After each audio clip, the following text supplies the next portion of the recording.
ራሄልን እስር ቤት ውስጥ ሲጣደርጎ ገደላት ሮቤል እንግዲህ ባቢን ሊተባበረው የማያደርገውና የማይፈነቀለው ድንጋይ የለም። ምክንያቱም እቺ ሴትዮ ምን ፈልጋ ነው ወደ አንተ ህይወት የመጣችው? ለዛውም በገሃድ አልፈልግህም ደሃነ ብላ ሄደች ሴት ለምንድን ነው አሁን ወደ ህይወት የመጣችው? ምን ፈልጋ ነው የሚለው ነገር እንዴት አታስብም? እንዴትስ ነው የማታገናዝበው ሲለው ምንም ፈልጋ አይደለም የመጣችው ሀብታም ናት ብሎ አለ። ተው አትሳሳት ባቢ፣ እች ሴትዮ የሆነ የፈለገችው ነገር አለ። ምክንያቱም ሰይጣን እንደሆነች ተረድቷል ማለት ነው ሮቤል። ከዛም እውነትህን እኮ ነው፣ ግን ታዲያ እንዴት ነው ማወቅ የምችለው ምናምን ሲለው ገዳይ መሆኗ ሳይታወቅ በፊት ማለት ነው። ከዛም እሷ የሆነ ነገር እኮ ያስታውቃል። ሲጀመር አቶ ተስፋዬ ታግተው ማለት ነው የባቢ አባት ታግተው አቶ ግርማ አግቶት ታውቃለች፣ የታገተበትን ታውቃለች፣ አቶ ግርማ መጥፋቱንም ታውቃለች። ሁሉንም ነገር ያቀናበረችው እሷ ናት። ግን ባቢ ምን አለችው? እመነኝ ባቢዬ፣ አባትህን ያገተው አቶ ግርማ ነው። አንቺ እኔና ጽኑን ለማለያየት የምትጠነስሽው ሴራ ነው አላት። እመነኝ ባቢዬ፣ እራሱ ነው፣ ማንም ሌላ ጠላት የለም። ባለፈ እኮ እዚህ በለውንቸር መጥቶ ፎክሮበት ነው የሄደው አለችው። እሱን አልቀበልም ብሎ ውጪልኝ አላት። ከዛም የሞተ ለታ ቀድማ ምን አለች ለባቢ? አባት አቶ ግርማ ሳይገለው አይቀርም አለች። አያችሁ፣ ከሟች ይልቅ ገዳይ ይፈጥናል ይባላል። እውነት እኮ ነው። ቀድማ ተናገረች ማለት ነው። አንቺ እንደዚህ አትበይ ምናምን አላትና አላመናትም።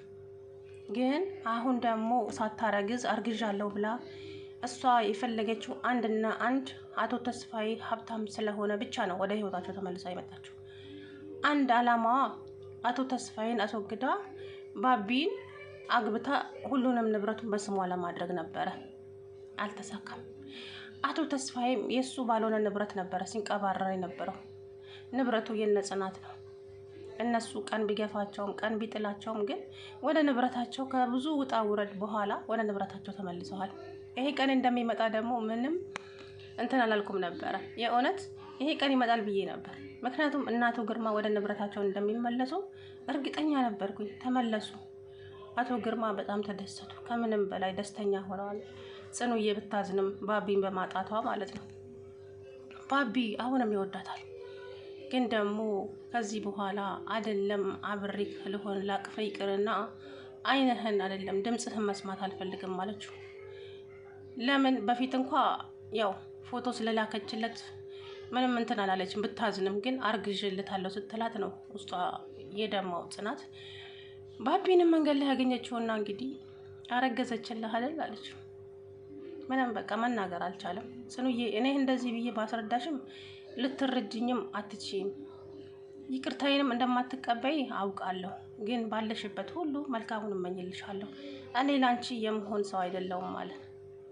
ሰላም አለይኩም ወራህመቱላሂ ወበረካቱ። ድና የተከበራችሁ ቻናሌ ቤተሰቦች እንዴት ናቸው? እኔ ያለው አልሐምዱሊላህ። እንግዲህ ጽኑና ባቢ ይታረቁ ይሆን? የእውነት እንጃ። ሮቤልም ስለማንነቱ ሲነግራት ብሌን አበደች። እንዴት እንደዚህ ታደርጋለህ ብላ እንዴት እኔ እኮ በፍቅር ነበር የቀረብኩ። አንተ ለካ በገንዘብ ተልከህ ነው ወደ እኔ የመጣኸው። እኔና ለዛውም ከእህቴ ጋር ልታለያየን። እኔ እኮ እሱን አንቺን ሳላፈቅር በፊት ነበረ። አንቺን ሳፈቅር ግን ሁሉንም ነገር ታውኩት አላት። እኔ የተቀበልኩትንም ገንዘብ ለራሄል መልሼላታለሁ አላት። ማነው ሮቤል ሂድልኝ፣ አይንህን ማየት አልፈልግም አለችው። ከዛ እነሱ ሲጨቃጨቁ የብሌን እናት ሰማች። ከዚህ በኋላ ልጅ ያጠገብ ብትደርስ እኔ ነኝ ስታደርግ የሚገልህ። ለመሆኑ ምን ብላ ላከችክ? ያቺ ራሄል ነች ላከች። አውቃለሁ፣ ብዙ ጊዜ አይቻለሁ ከራሄል ጋራ። ልጄን ምን አደርግ ብላ ነው ላከችክ? ኧረ እኔ ምንም ጓደኛዋ ነኝ አለ። ከዚህ በኋላ አጠገቧ ባገኘህ ምናምን ብላ ዛተችበት። ባቢም እንግዲህ ራሄልን የአባቷን ገዳይ መሆኑን ሲያውቅ አበደ። እስር ቤት ሄዶ እሷ ቀብረር ብላ እስር ቤት ውስጥ እንኳን ያለች አይመስላትም። እናቴ አሁንም ዛቻዋን እንደ ቀጠለ ነው። እመነኝ አለች። እኔ የትም ቢሆን የት ምንም የሚያግደኝ ነገር የለም። ህይወታችሁን የማመሰቃቀለው ወይ አንተን ወይ ጽናትን ህይወታቸውን ነጥቃቸዋለሁ። እንደዚህማ ሁሉን ነገር አሳጥታችሁኝ በደስታ አትኖሩም ሁለታችሁም። ምክንያቱም እኔ አንተን ወድጅክ ወይ አፍቅሬክ አይደለም።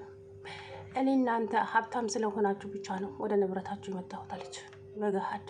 ከሃዲ ሰው ምን አይነት ሰው እንደሆነች አላውቅም የእውነት።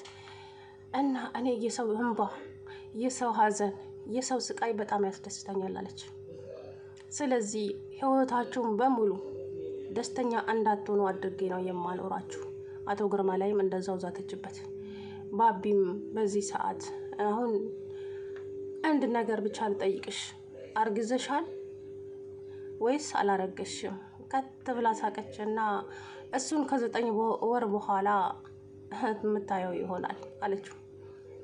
ከዛም አሁን ግን አንተና ጽኑ አንድ ላይ ይኖራሉ ብላችሁ እንደው ተሳስተሃል፣ ህይወትህን ሲሆን ነው የማደርገው አለችው። ከዛም ሲጥ አድርጎ ጉሮሯን አንቆ ነፍሷን ላይ ያወጣት ነበረ። መርማሪው ደረሰና ምን እያደረክ ነው አለና መንጭቆ አወጣው። ከዛ በኋላ ራሄል ሰራልሃለሁ ባቢ ጠብቀኛለች። ከዛም ጽኑ መጣች። ጽኑ እስር ቤት መጣችና እንዴት ነሽ ራሄል አለች። ውይ ጽኑ እኔ እኮ መተስ ትጠይቀኛለሽ ብዬም አልገመትኩም ነበር አለች እየተሞላቀቀች። አደል አለቻት። ግን እንዴት ነሽ ጽኑ? ያንን ፎቶ ግን ስታዩ ምን ተሰማሽ አለቻት። አያችሁ ውስጧን ልታደማት ማለት ነው። አንቺ ግን ምን አይነት ሴት ነሽ? ምን አይነት ጨካኝ ነሽ? ጨካኝ ገና መቼ አየሽና አለቻት። ገና መቼ አየሽና? ይሄማ ገና በትንሹ ጅማሬ ነው አለቻት። ጽኑ ግን እውነት ለምን እኔና ባቢን እንደዚህ ማድረግ አስፈለገ? ምክንያቱም ባቢዬ እኔ ስለሆነ፣ ባቢ ፍቅረኛዬ ነው። ደግሞ አርግዤለታለሁ። እሺ አለቻት። ምን? አዎ አልነገረሽም እንዴ? ወይኔ አርግዤለታለሁ እኮ አለች። አውቃ እኮ ነው። እርግዝና ምንም የላትም እሷ ሲጀመር ማለት ነው። አላረገዘችም። ለብሌን እናት ነግራታለች እንዳላረገዘች። ምክንያቱም አውቄ ነው እንደዚህ ያቀነባበርኩት፣ ንብረቱን በእጄ ላዞር አለች። ንብረቱ ግን ለአቶ ግርማ ተመልሷል። ምንም ማድረግ አይቻልም። አቶ ግርማም እንግዲህ ቢሮ ውስጥ ቁጭ ብሎ ልክ አቶ ተስፋዬ ያቺ ወንበር ላይ ቁጭ ብሎ እንደሚሽከረከረው እየተሽከረከረ ሳቁን ያቀልጠዋል። ብሌንም ከጽናት በላይ የተደሰተችው ብሌን ናት። ትምህርታችሁንም ቀጥሉ፣ ካሁን በኋላ ትምህርታችሁን ተማሩ አላቸው ማለት ነው። እንግዲህ ራሄል ግን ህይወትሽን ሲኦል አደርገዋለሁ፣ እመኚኝ፣ እንደዚህማ ተንደላቀሽ ከባቢ ጋር አትኖሪ ማለት። ከዛ ሮቤል ደግሞ ጀግና ነው የእውነት መላ መጣ።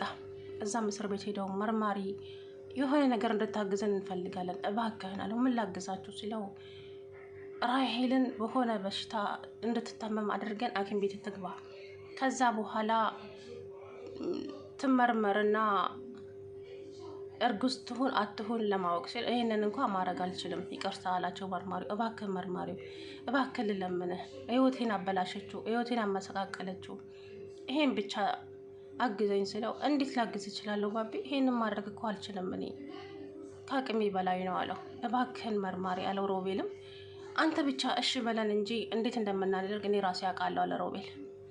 እሺ ለምሳሌ እንትና እቺ ራሄል በሆነ ነገር ታመመች፣ እንደ ሳልም ይሁን እንደ ብቻ የሆነ ነገር እንደ ሽታ አድርጎ ይመማት፣ ከዛ በኋላ ሐኪም ቤት ትገባለች። በዛ አጋጣሚ እናንተም ቼክ ታስደርጋታላችሁ ከሐኪሞቹ ጋር ተነጋግራቸው አላቸው ማለት ነው። እሺ አለ። ደስ አለው ባቢ ማለት ነው። እንግዲህ ሮቤል የሆነ የሚሸታተ ነገር ምን አላውቅም እኔ የሆነ ሽታ ያላቸው ነገር ብቻ አላውቅም አመጣና መሬቱ ላይ ጣለው። ከዛም ጠራትና መጣች። ልክ እንዳየችው አይኗን እያቅበዘበዘች ወዲያ ወዲህ ማየት ጀመረች። አፍንጫዋንም እንደመያዝ ሆነች። እንግዲህ በዛ ቅስፈት ነው ሐኪም ቤት ይዘዋት የሚሄዱት ማለት ነው። ከዛ ዶክተሮቹን ያናግሩና እንደምንም እንግዲህ ይተባበሯቸዋል ብዬ አስባለሁ። እሷ አርግዙ አይደለችም ሲጀመር፣ አውቃ ልጁን ህይወቱን ለማበላሸት እንጂ። እኔ አንድ ራሄል እዚህ ውስጥ በሆን ሺህ ራሄል ከውጭ ያለች አለች እኮ። የብሌን እናት እንድትተባበራት ታደርግ ነበር። የብሌን እናት ደግሞ ይሄንን አትተባበራትም። ምክንያቱም የብሌን እናት ወደ እነ ጽናት ትመለሳለች። እነ ጽናት ወደ ሀብታቸው ስለተመለሱ ማለት ነው። በፊትም ደሃ ስለሆኑ ነው ከነሱ ሸሽታ ወደ ራሄል የሄደችው ነበረው። አይ ጊዜ ሰው በቃ በገንዘብ እኮ ነው የሚንቀሳቀሰው የምር። እና እንግዲህ ራሄል ዛሬ የቀብር ስነ ስርዓቷ ነው እላቸዋለሁ። ነፍስሽ እንግዲህ ከምን ይረፍ ልበልሽ፣ ምክንያቱም መልካም ነገር አልሰራሽ። ለማንኛውም እንግዲህ አይዞክ ባብዬ፣ ድሉ ያንተ ነው።